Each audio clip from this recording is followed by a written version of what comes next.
take the liberty of beginning by saying something about myself and my role in talking to you about philosophical matters, because I want it to be understood perfectly clearly that I am not a guru. In other words, I talk about what we call these things, and that comprises a multitude of interests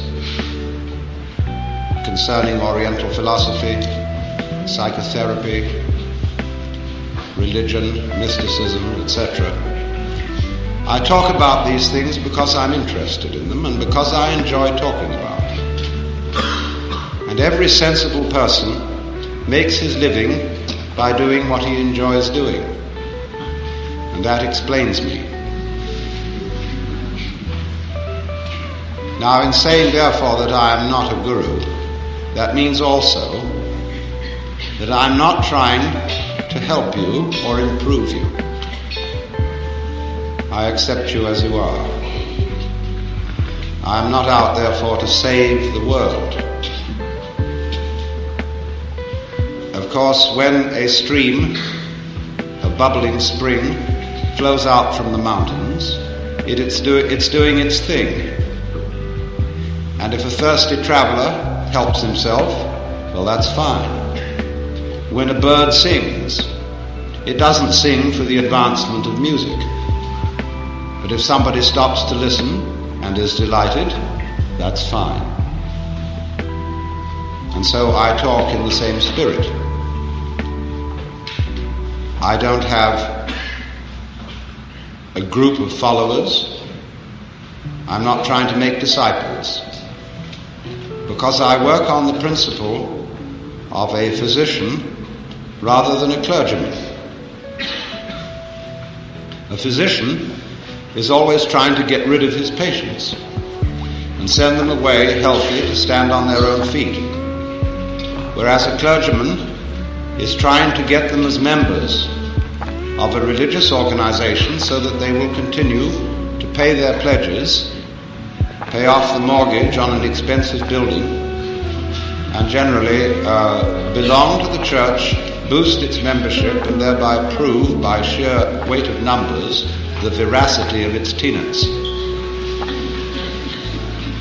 And my objective is really to get rid of you, so that you won't need me or any other teacher. I'm afraid some of my colleagues would not approve of that attitude, because it is widely believed and said that in order to advance in the spiritual life, whatever that is, it is essential that you have a guru, and that you accord to that guru perfect obedience. And so I'm often asked the question, is it really necessary to have a guru? I can answer that only by saying, yes, it is necessary if you think so. In the same spirit as it is said that anybody who goes to a psychiatrist ought to have his head examined. Of course, there is more in that saying than meets the ear. Because if you really are sincerely concerned with yourself and are in such confusion that you feel you have to go to a psychiatrist to talk over your state, then of course you need to go. Likewise, if you are in need of someone to tell you what to do to practice meditation or to attain a state of liberation, nirvana, moksha, or whatever it may be called, and you feel that necessity very strongly, then you must do it, because as the poet William Blake said, the fool who persists in his folly will become wise. However, I do want to point this out. What is the source of a guru's authority? He can tell you that he can speak from experience, that he has experienced states of consciousness which have made him profoundly blissful, or understanding, or compassionate, or whatever it may be. And you have his word for it. And you have the word of other people who likewise agree with him.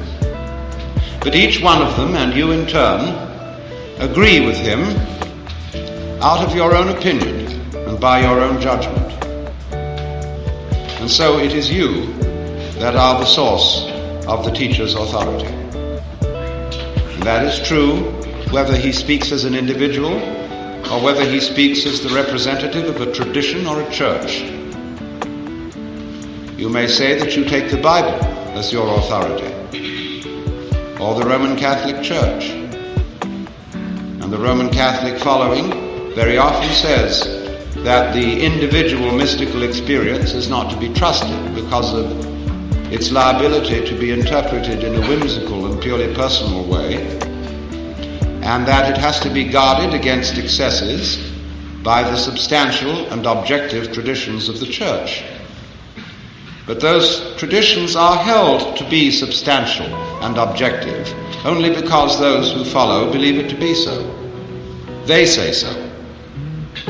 And if you follow it, you say so.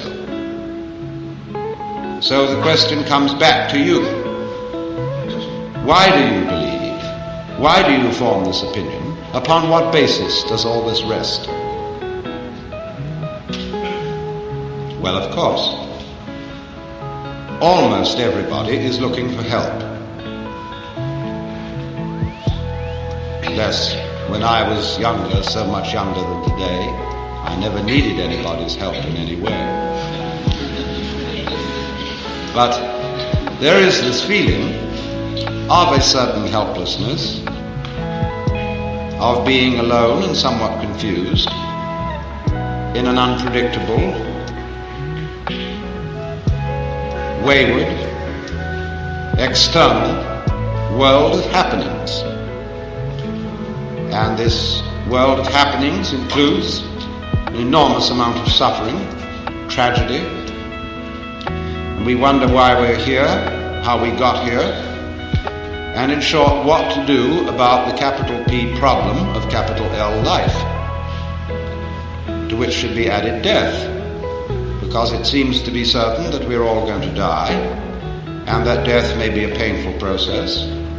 Those we love are going to die, and so what about it? Is there any way in which we can become masters of the situation? Well, there are all sorts of ways of trying to escape from the human predicament of being a lonely, isolated consciousness in the midst of this enormous and wayward not-self. We can, of course, try to beat the game on a material basis by becoming very wealthy or very powerful. We may resort to all kinds of technology to get rid of our sufferings, hunger, pain, sickness, and so forth. But it will be noticed that as we succeed in these enterprises, we're not satisfied. In other words, if you feel at this moment that an increase in income would solve your problems, and you got an increase in income, this would give you a pleasant feeling for a few weeks. But then, as you well know, if that's ever happened to you, the feeling wears off.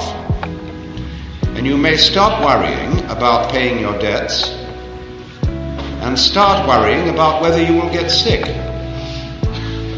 There is always something to worry about. And if you are very rich indeed, you've still got the anxiety about sickness and death, and also anxieties about revolution, and about whether the Internal Revenue Service will take it all away from you, or catch you for cheating on your taxes, or put you in prison for no good reason.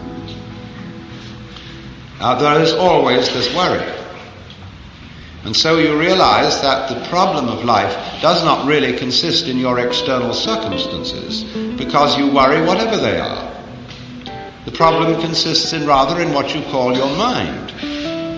Could you, by some method, control your mind so that you won't worry? And how on earth would you do that? Well, there are those people who tell you that the best answer is to think positive thoughts,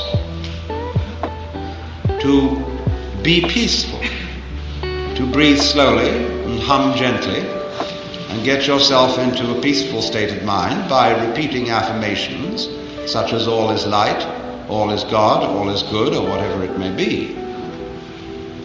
But unfortunately, it doesn't always work, because you have a nagging suspicion in the back of your mind that you're simply hypnotizing yourself and whistling in the dark. What the Germans call a Hintergedanke, which is a thought concealed way, way back behind your intellect, but it has a gnawing persistence. What if? And so you realize that this matter of controlling the mind is no superficial undertaking, because although you may be able to smooth the ruffles of your consciousness, there is beneath that a vast area of unconsciousness which erupts as unpredictably as events in the external world. And so you consider seriously the possibilities of psychoanalysis, to go down and get into those depths and see if oil can be put on those troubled waters. And then, of course, you get into the guru business. You have to go to someone against whose mirror you can reflect those aspects of yourself of which you are not directly aware. So as the process goes on, you find there is something awkward about all this. And this awkwardness can be expressed in many different ways. One of them is this: how on earth are you to get at yourself, to do something about yourself? Because it's a project not unlike trying to pierce the point of a pin with the point of the same pin. In other words, if you feel that you could do with some sort of psychological or spiritual improvement, obviously you are the character who's going to have to bring this about. But if you are the one who needs to be improved, how are you going to accomplish the improvement? You're in the predicament of trying to lift yourself up off the floor by pulling at your own bootstraps. And as you all know, that cannot be done. And if you attempt to do so, you're likely to land with a bang on your fanny and be lower down than you were in the first place. So that problem continually arises, and it has arisen historically in all the great religious traditions. We find it in Christianity, in the debate between St. Augustine and Pelagius.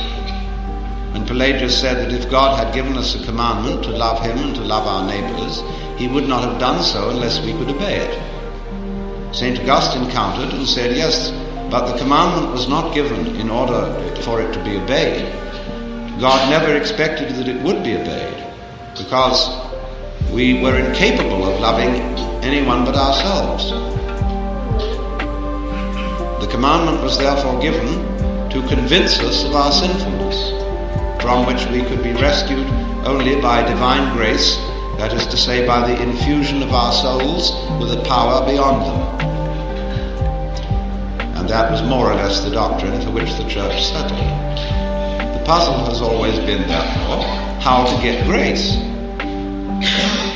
Because grace is apparently freely offered to all, but some people seem to get it and some don't. With some the medicine takes, and with others it doesn't. Why? Well, apparently you have the power to resist grace, but if you do, you also have the power not to resist it. We would like, therefore, to know how not to resist it and to be open. And there you see we are back at exactly the same problem with which we began. It's like saying you must relax. Damn you. Let go. Give in. And I know I ought to give in. I know I ought to let go and abandon my will to the divine will. But as St. Paul put it so well, to will is present with me. But how to do that which is good, I find not. For the good that I would, I do not. And the evil that I would not, that I do. In other words, we all come down to a basis in ourselves which we will call, so first of all, since we are in a Jewish temple, the Yetzer Hara, or the wayward spirit which God is supposed to have put into the soul of Adam, or in my translation, our element of irreducible rascality, where we are all basically scamps. And if you haven't found that, you're very unconscious. I know all sorts of people who are full of outward love, but of course it always turns up that they need money. And when it comes to money, the virtue flies out of the window. So we do have that element in ourselves, we know it very well. And the question is therefore, once again, how can it be transformed? But if the transformer is the one who is afflicted, who transforms the transformer? It's the old problem of who guards the guards, who polices the policeman, who governs the government. And it seems perfectly insoluble for that reason alone that it is a vicious circle. There's a great deal of talk about two selves, the lower self or ego, the higher self called the spirit or the Atman, and the duty of the Atman seems to be to transform the wretched little ego. Well, sometimes it does, but a lot of times it doesn't. So we ask, why doesn't so-and-so's Atman succeed in getting through?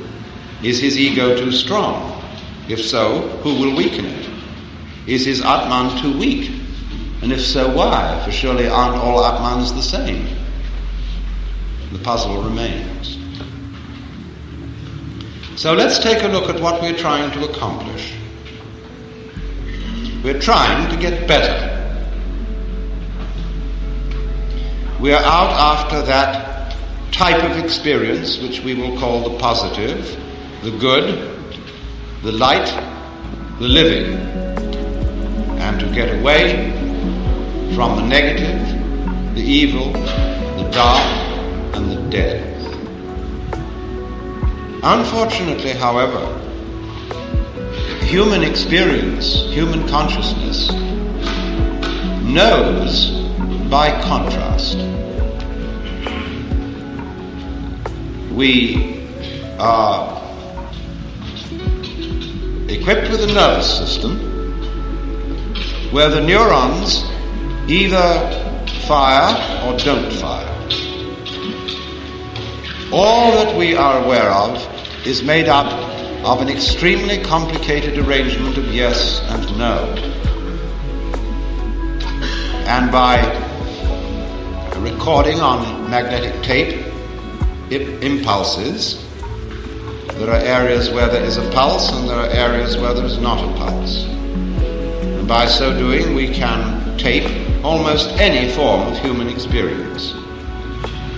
In other words, we can put colored television on a tape so that it is all reduced to a matter of yes and no. And you will understand, of course, that that is the philosophy of the Chinese Book of Changes, the I Ching, which represents all the situations of life in terms of combinations of the yang, or positive principle, and the yin, or the negative principle. Interestingly enough, a Latin translation of the I Ching was read by the philosopher Leibniz. And from this he invented binary arithmetic, wherein all numbers can be represented by 0 and 1. And that is the number system used by the digital computer,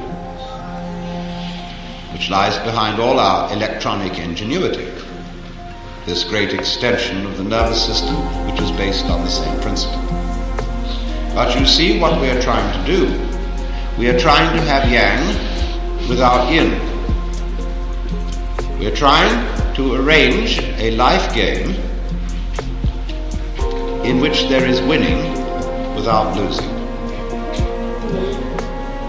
Now, how can you arrange such a state of affairs? A game in which everybody wins would end up, as W.S. Gilbert put it, when everybody's somebody, then no one's anybody. If we are all equally happy, it is impossible to know that we are happy, because a certain flatness comes over everything. If we lifted up all valleys and lowered all mountains.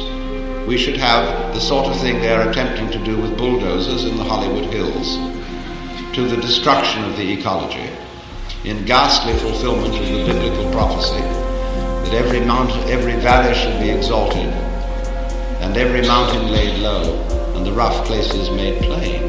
And I'm sorry to say it was Isaiah to whom this temple was dedicated, who made that remark. But the same Isaiah also said something that at least Christians do not often quote, which is this following sentence: I am the Lord, and there is none else. I form the light and create the darkness. I make peace and I create evil.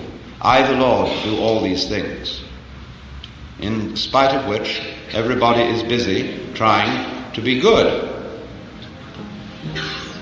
not realizing that we would not recognize saints unless there were sinners, or sages unless there were fools. And there is no way out of that dilemma. That is why Buddhism represents existence in terms of a wheel called the Bhava Chakra, the wheel of becoming, of birth and death. And on the top of that wheel there are Deva people, whom we would call angels.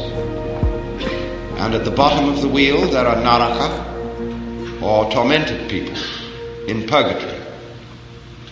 And you go round and round, now this way, now that way. It's really like a squirrel cage, where you're running and running and running to get to the top, and yet you have to run faster and faster to stay where you are.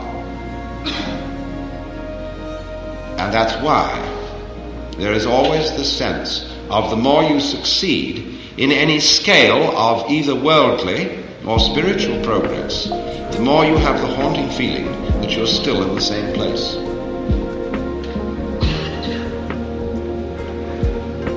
So you think, now there must be some way out of that. Perhaps there's something ambitious and proud and wrong in aspiring to be enlightened or compassionate. Perhaps there's a great dose of spiritual pride in that I, by my efforts, could make myself into a Buddha or a saint.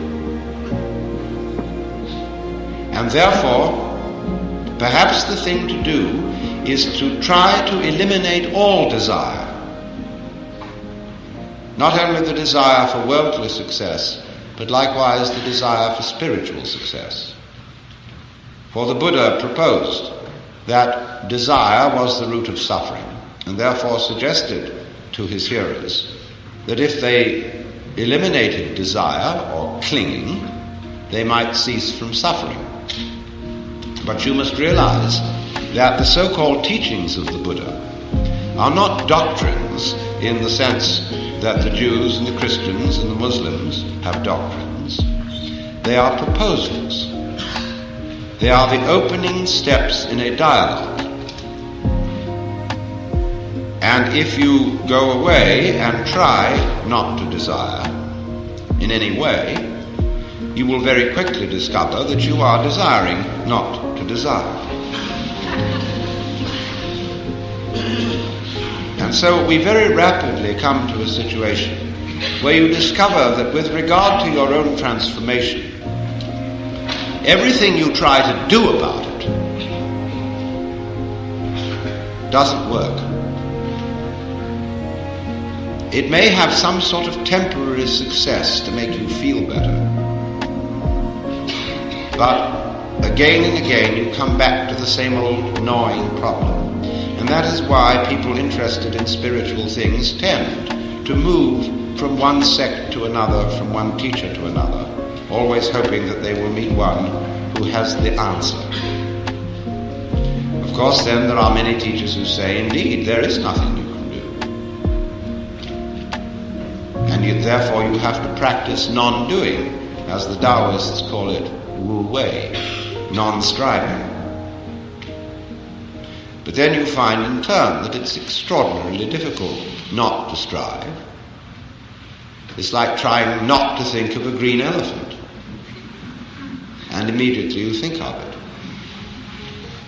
And so you come to the dismal conclusion that you can neither achieve what you want to achieve, that is to say, liberation from the alternation of the opposites by striving, nor can you achieve it by not striving. And thereby you have learned that you cannot concentrate on purpose. It's like trying to be unself-conscious on purpose, or to be genuine on purpose, or to love on purpose. When you say, I ought to love, well, that puts you in a double bind. When we say of a person, well, he's trained himself to be deliberately unself-conscious, or he has very disciplined spontaneity. What we were looking for was somebody whose spontaneity was genuine, so that the scaffolding didn't show. And we believe that there are such people, like children, but they don't know how interesting they are. And when they find out, they become brats. Imagine for a moment that it was your privilege to have a brief interview with God, in the course of which you were allowed to ask one question. What would you ask? Now, you would have to think this over very carefully, because this golden opportunity would come to you only once, and you would have to be most careful that you didn't ask a silly question. Well, you might try God out with a Zen Buddhist koan, such as, beyond the positive and the negative, what is reality? And the Lord would turn to you and say, my dear child, your question has no meaning. And you wouldn't have the opportunity to think up a meaningful one and come back. So perhaps you should have asked, what question should I ask? And the Lord would say to you, why do you want a question? See, it seems you do want one, don't you? Because you feel that something is wrong if you don't have a problem. Well, you've got one. That is the insoluble problem of trying to win without losing. Now, as long as you can keep that problem, you'll be busy. Only, however, until you see that it can't be solved. But there are all sorts of ways of presenting that problem in such a way that you cannot see that it's meaningless. And the better gurus are very clever at bringing these ways out. You may see, for example, if you are invited to practice intense concentration, that after a while you find yourself thinking about concentrating, and therefore that your concentration is somewhat divided. Or he may ask you, why are you concentrating? What is your motivation for this activity? And you find out that it's your element of irreducible rascality. And so, however, the teacher, once he's seen that we've mastered that lesson, has something still more ingenious. He says, now you've actually made progress, because finding out that you could not really concentrate was valuable because it began to prick the illusion of your ego. But you've only got your foot in at the door. Beyond this are many, many higher things to be learned, and you must redouble your efforts. And so, of course, you apply yourself all the more, again and again, on all sorts of tricks that these old gentlemen can come out with. And you will keep at it just as long as he can make you fall for it. But in the end, you see that it was all tricks. as the great Zen master Rinzai said, well, after all, there was nothing much in Obaku's Buddhism. And he went on to explain to his students that the art of Zen, of teaching Zen, is like deceiving a child with an empty fist. You know how you can intrigue a child by pretending you've got something very precious in your fist. And you can play a game for an hour, provoking the child to ever greater enthusiasm to find out what you've got. And in the end, the revelation is that there was nothing there.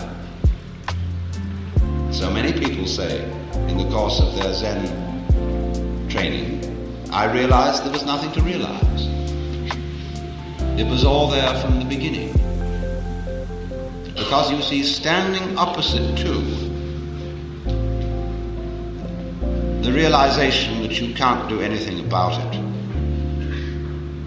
and equivalently that you can't do nothing about it, comes, of course, the awakening that the reason for that is there is no you separate from you. In other words, when you try to control your thoughts or control your feelings, there is no difference between the thoughts and the controller. Because what you call the thinker is simply your thought of yourself. The thinker is a thought among thoughts, and the feeler is a feeling among feelings. And trying to control thoughts with thoughts is like trying to bite your own teeth. So you found that out. Well, then the other side of the picture is, of course, that if you do find that out, you discover that the project of controlling yourself was unnecessary, because you were yourself a Buddha from the very beginning. That's what the Upanishads mean when they say quite simply, Tattvamasi. You're it. You, as you are. Now, how can you conceive that? Supposing you let your imagination go and really think through what you would like to happen. Imagine the most gorgeous state of bliss that you can conceive, where there are no worries, no anxiety, no haunting future with unpleasant consequences. You're in control of the whole works, and you're sitting on your lotus, perfectly content. And I ask you seriously, is that really what you want? You're quite sure that's what you want? Imagine now, let's get this situation straight. You've got everything you want. You're in the highest possible spiritual state that you can conceive. And yet, I haven't really surrendered myself, because I know it all. Something I don't know. So please, the surprise. You know what would happen? You would find yourself sitting here in this building tonight, feeling exactly the way you feel.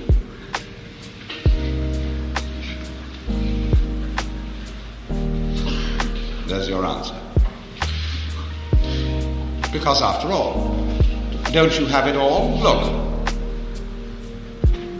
You have the feeling of yourself.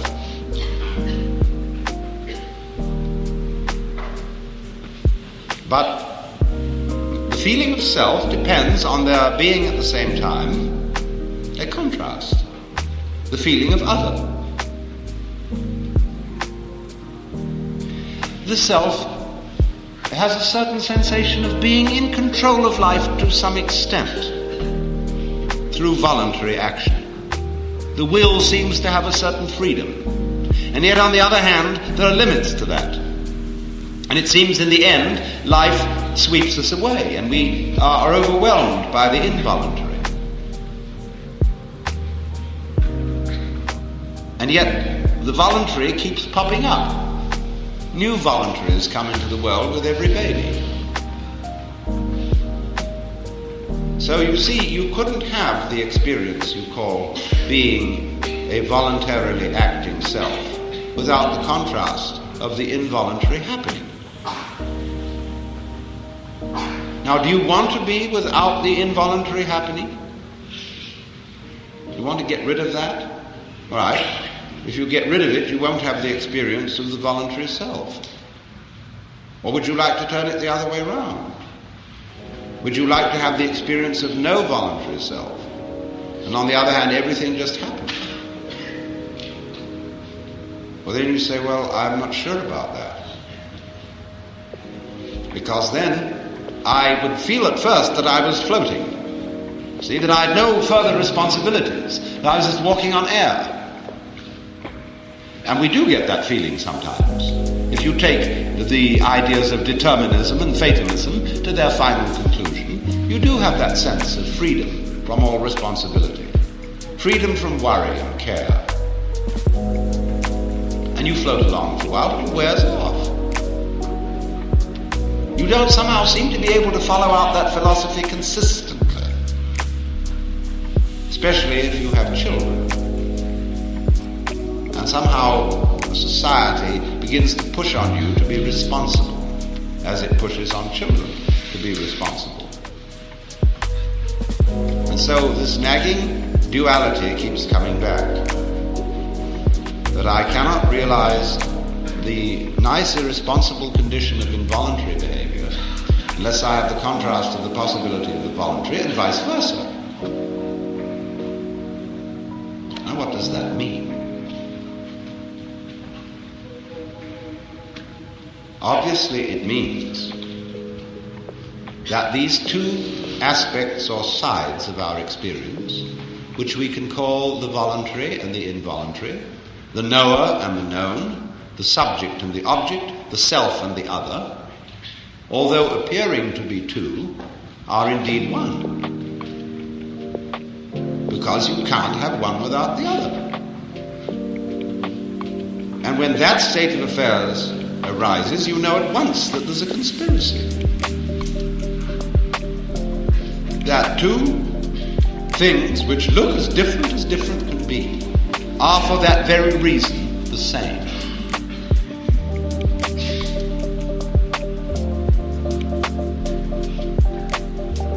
Now, you can detect even under those actions of yours which you call voluntary, the voluntary movement of the muscles or of the mind, that there are processes which are not voluntary. You do not will your blood to circulate. You do not control by intention the synapses in your nervous system, and yet you would be incapable of any voluntary action unless those involuntary processes were going on. So you see these two things go together.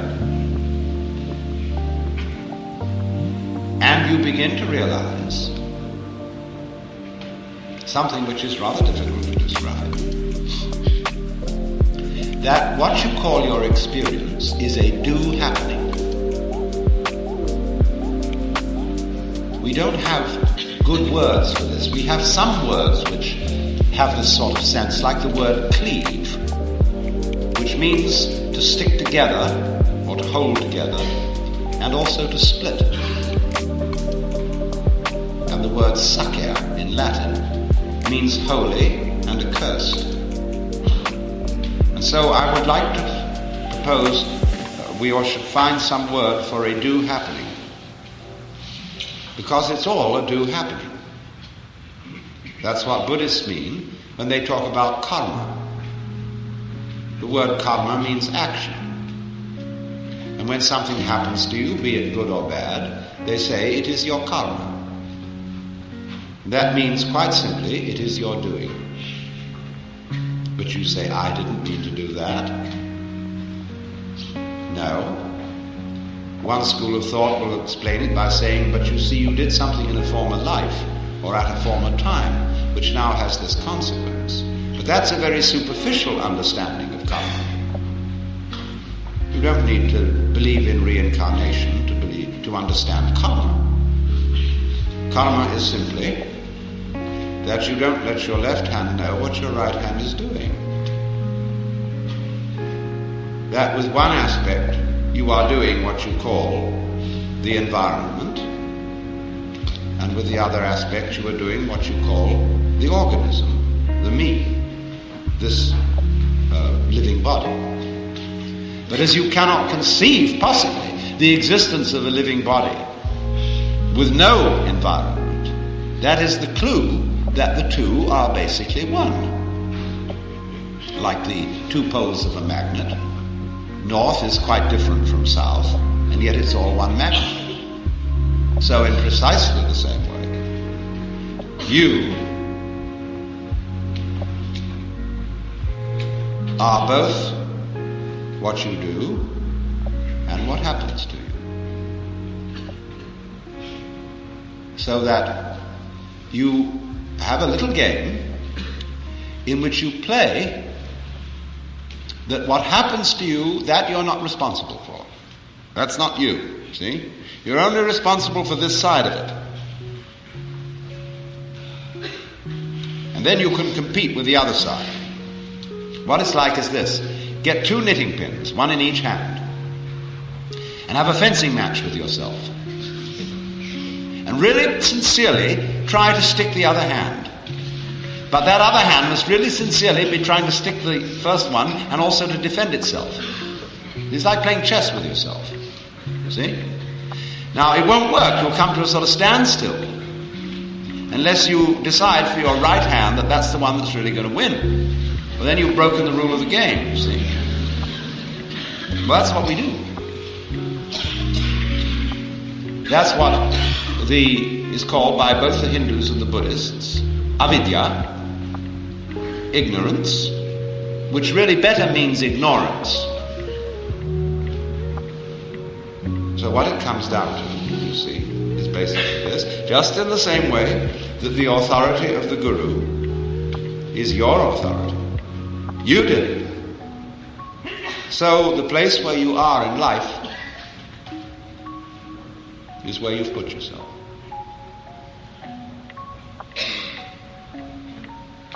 And just as on the surface of a sphere, every point may be regarded as the center of the surface, so every place may be regarded as the true place.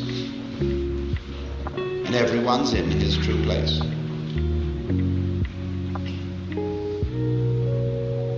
Everybody, in other words, put it in what language you will, is a manifestation of the divine. Playing this game, that game, and the other game. And your not knowing it, if you don't know it, is part of the game. Makes it all the more fun. Get lost, you say to yourself, and lost you get. Like children love to play hide and seek, to get lost. Like we all like to go to a play, see a horror movie, and have the cold shivers because we think the awfuls are going to happen. Something is going to be seen on the screen which we can't stand to see. Ooh, won't that be a thrill if it happens? We all expose ourselves to that, just as children and young people are always exposing themselves to dreadful things. And the parents get absolutely, they get the heebie-jeebies. They think if it isn't getting drunk or driving hot rods, they take drugs. And that may ruin their sanity for life. How horrible can it be? And if they don't take drugs, they'll do something else. Always to see how close to the point of danger you can get. And most people who go in for racing cars usually end up in a crash. And they know it. But the life is all the sweeter for being played dangerously. So I would say to those among you who are the most deadheads, in the sense of unspiritual and square, if there are any here, real stuffy people, congratulations. you see. You're playing a very far-out game. See, you're so lost you don't even know where you started. That's taking a gorgeous risk. Why? Because of you, we might even blow up the planet. How close are we going to get to that one? Well, just in the same way as that car racer watches the needle going up, up, up, up, up, up. There are these people feeling more and more and more righteous, determined that good shall prevail, watching that needle go up. It's getting hotter and hotter and hotter, and finally they go out in a blaze of glory.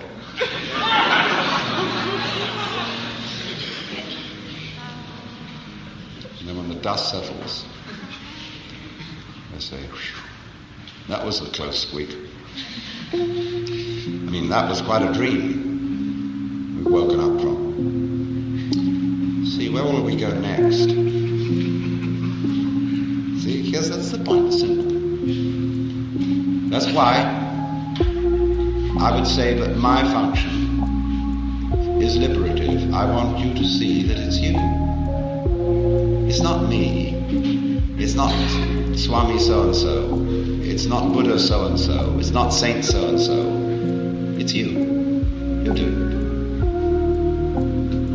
As Sir Edwin Arnold put the words into the mouth of the Buddha, you suffer from yourselves. None else compels. None other holds you that you live and die and whir upon the wheel and hug and kiss its spokes of agony, its tire of tears, its nave of nothingness.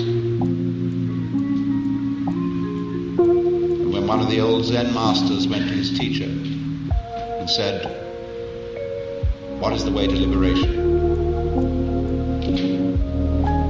The teacher said, "Who is restraining you?" He said, "No one." If so, why should you ask for liberation? It all bounces back to you. What do you want? Do you know what you want? Can you think it through? Say exactly what you want. And invariably, you'll get back to the place where you are. Because what you say you want is always the symptom, the expression of what you are now.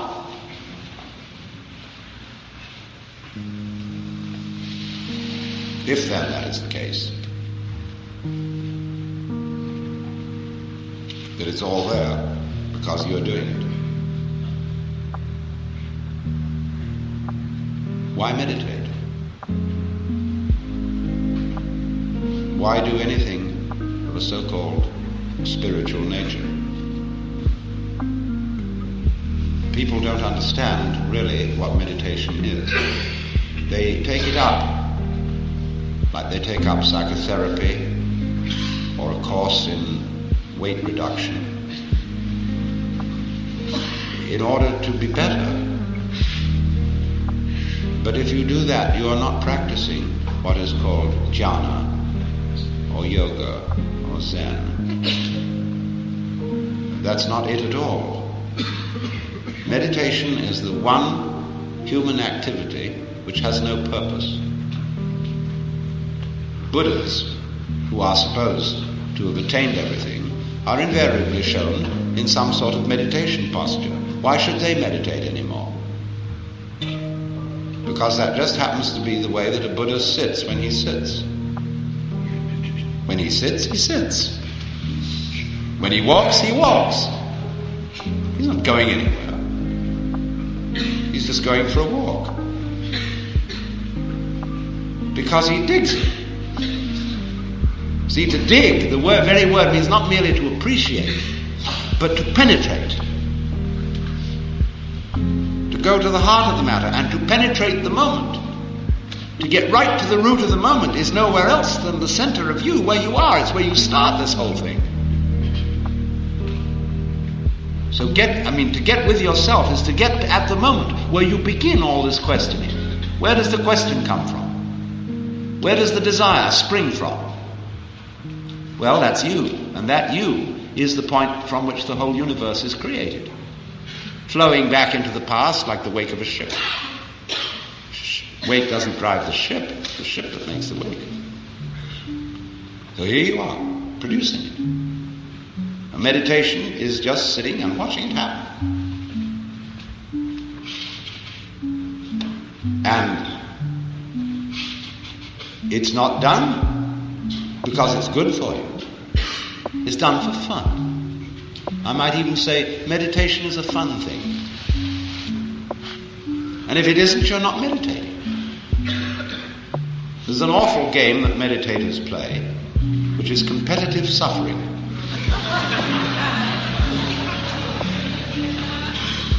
They go to some place where they sit for hours on end until their legs ache and practically fall off.